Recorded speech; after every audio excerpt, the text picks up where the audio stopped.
नमस्कार। सोचिए, अगर किसी ऑर्गेनाइजेशन के पास भारत में एक यूआईएन यानी यूनिक आइडेंटिफिकेशन नंबर है, तो क्या वो अपने खर्चों पर चुकाए गए जीएसटी को वापस पा सकता है? जवाब है हाँ, और उसका रास्ता जीएसटीआर 11 से होकर जाता है। आज हम इसी जीएसटीआर 11 को समझेंगे। ये वो चाबी है जो रिफंड का ताला खोलती है। तो चलिए इस पूरी प्रक्रिया को मिलकर एकदम आसान बनाते हैं। तो सवाल एकदम सीधा है। मान लीजिए कोई एम्बेसी है या फिर यूनाइटेड नेशंस की कोई बॉडी, जब वो भारत में कुछ खरीदती है, कोई सामान या कोई सर्विस, तो उस पे जो जीएसटी लगता है उसका रिफंड उन्हें वापस कैसे मिलेगा? ये सिर्फ एक फॉर्म भरने की बात नहीं है, ये एक बहुत ही ज़रूरी प्रोसेस है जिसका जवाब आज हम ढूंढ निकालेंगे। और जैसा मैंने कहा, उस सवाल का जवाब है जीएसटीआर 11। अब देखिए, इसे सिर्फ एक और फॉर्म समझने की गलती मत कीजिएगा। ये असल में रिफंड प्रोसेस का गेटवे है, मतलब दरवाजा। ये एक क्वार्टरली रिटर्न है जिसे हर 3 महीने में फाइल करना कंपलसरी है। क्यों? क्योंकि अगर ये फाइल नहीं हुआ तो रिफंड के लिए जो अगला फॉर्म RFD 10 है उसे जमा ही नहीं किया जा सकता। इस पूरे प्रोसेस को समझने के लिए हम इसे 5 सिंपल स्टेप्स में देखेंगे। पहले समझेंगे कि ये रिफंड की चाबी क्यों है, फिर मिलेंगे ऑफलाइन टूल से, देखेंगे कि परचेजेस की डिटेल्स कैसे डालें, उसका डिजिटल पैकेज कैसे बनाएं, और आखिर में फाइलिंग को फाइनलाइज कैसे करें। तो चलिए शुरू करते हैं पहले पड़ाव से। कैसे करना है पर जाने से पहले यह समझना जरूरी है कि आखिर जीएसटीआर 11 क्या है और ये इतना इंपॉर्टेंट क्यों है। तो ये खास रिटर्न है किसके लिए? ये किसी आम बिजनेस के लिए बिल्कुल नहीं है। ये सिर्फ उन इंटरनेशनल बॉडीज के लिए है जिन्हें भारत सरकार से एक यूनिक आइडेंटिफिकेशन नंबर यानी यूआईएन मिला हुआ है, जैसे कि विदेशी दूतावास हो गए, यूएन की संस्थाएं हैं, कॉन्सुलेट्स हैं और ऐसे ही दूसरे नोटिफाइड इंटरनेशनल ऑर्गेनाइजेशंस। अब बात करते हैं उस टूल की जो इस सारे काम को असल में मुमकिन बनाता है। और घबराने की कोई बात नहीं है, ये कोई कॉम्प्लिकेटेड सॉफ्टवेयर नहीं है। ये एक बहुत ही सिंपल ऑफलाइन यूटिलिटी है जो फाइलिंग को आसान बनाने के लिए ही बनाई गई है।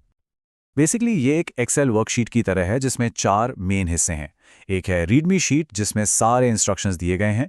फिर है होम शीट जहां यूआईएन और टैक्स पीरियड जैसी बेसिक जानकारी डालते हैं। लेकिन जो असली काम है वो होता है 3A और 3B में। 3A में सारी परचेजेस की इनवॉइस वाइज डिटेल्स आती हैं और 3B में किसी भी डेबिट या क्रेडिट नोट की जानकारी। चलिए, अब थ्योरी बहुत हो गई, अब आते हैं प्रैक्टिकल पर। अब हम देखेंगे कि कैसे पेपर इनवॉइसेस से डेटा निकालकर इस डिजिटल वर्कशीट में फीड किया जाता है। इसे समझने के लिए एक एग्जाम्पल लेते हैं। मान लीजिए एक एम्बेसी ने अपने ऑफिस के लिए नया फर्नीचर खरीदा। अब उनके पास उस परचेज का इनवॉइस है। हमारा काम है इसी इनवॉइस से ज़रूरी जानकारी निकालना।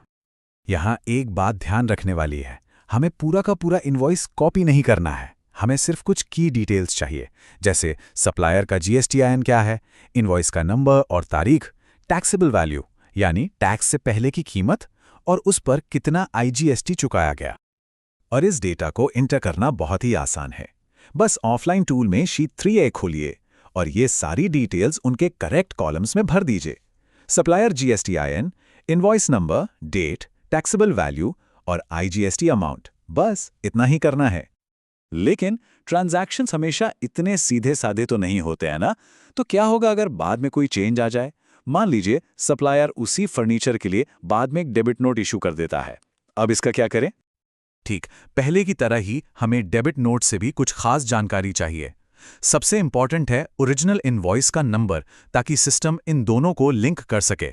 फिर डेबिट नोट का नंबर, उसकी टैक्सेबल वैल्यू और उस पर लगा आईजीएसटी। और इसी तरह के एडजस्टमेंट्स के लिए शीट 3B बनी है। यहाँ पर ओरिजिनल इनवॉइस नंबर को रेफरेंस देते हुए डेबिट नोट की सारी डिटेल्स डाल दी जाती हैं। इससे ये पक्का हो जाता है कि सारे रिकॉर्ड्स एकदम एक्यूरेट हैं और आपस में जुड़े हुए हैं। ठीक है, तो अब सारा डेटा हमारी वर्कशीट में आ गया है। अब अगला कदम है इसे एक डिजिटल पैकेज में बदलना, जिससे जीएसटी पोर्टल पढ़ सके और एक्सेप्ट कर सके। चलिए देखते हैं ये कैसे होता है। अपलोड करने से पहले एक बहुत ही इंपॉर्टेंट स्टेप है वैलिडेशन। टूल के अंदर ही एक वैलिडेट शीट का बटन होता है। जैसे ही आप इसे क्लिक करेंगे, कोई भी गलती होगी तो वो लाल रंग में हाईलाइट हो जाएगी। बस उन गलतियों को ठीक कीजिए और दोबारा वैलिडेट कीजिए जब तक सब कुछ सही ना हो जाए। एक बार जब डेटा एरर फ्री हो जाए तो होम टैब पर जाकर जनरेट जेसन फाइल पर क्लिक करना है। ये टूल आपके सारे डेटा को एक छोटी सिक्योर फाइल में पैक कर देगा। इसी .json फाइल को अपने कंप्यूटर पर सेव कर लेना है। बस यही है वो डिजिटल पैकेज जो पोर्टल पर अपलोड होगा। लेकिन एक सवाल, क्या होगा अगर ऑफलाइन टूल में तो सब ठीक था, पर जीएसटी पोर्टल पर अपलोड करने के बाद कोई एरर आ गया? तो घबराने की जरूरत नहीं है, इसका भी एक सोल्यूशन है। प्रोसेस बहुत सिंपल है। पोर्टल आपको एक एरर जेसन फाइल डाउनलोड करने का ऑप्शन देगा। उस फाइल को डाउनलोड करके वापस अपने ऑफलाइन टूल में खोलिए। टूल आपको सीधा बताएगा कि गलती कहाँ है। बस उसे ठीक करें, एक नई क्लीन जेसन फाइल बनाएं और उसे दोबारा अपलोड कर दें। चलिए, अब हम बिल्कुल आखिर में आ गए हैं। डेटा पोर्टल पर सक्सेसफुली अपलोड हो चुका है। अब बस कुछ फाइनल स्टेप्स बाकी हैं रिफंड क्लेम करने के लिए। फाइनल सबमिट करने से पहले पोर्टल आपको एक पीडीएफ प्रीव्यू दिखाएगा। उसे ध्यान से चेक कर लीजिए। जब लगे कि सब कुछ ठीक है तो ईवीसी या डीएससी का इस्तेमाल करके अपना GSTR 11 फाइल कर दीजिए। और बस फाइलिंग होते ही सिस्टम तुरंत एक एप्लीकेशन रेफरेंस नंबर यानी ARN जनरेट कर देगा। ये आपकी रसीद है, इस बात का सबूत कि आपका GSTR 11 सक्सेसफुली जमा हो गया है। तो आखिर में ये सब इतना मायने क्यों रखता है? 3 सीधी बातें हैं। पहला, ये मैंडेटरी है, इसके बिना GST रिफंड नहीं मिलेगा।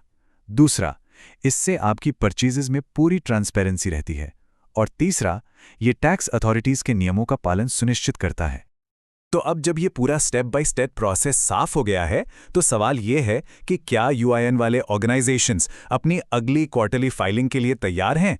हमें उम्मीद है कि इस जानकारी के बाद इसका जवाब एक कॉन्फिडेंट हाँ ही होगा।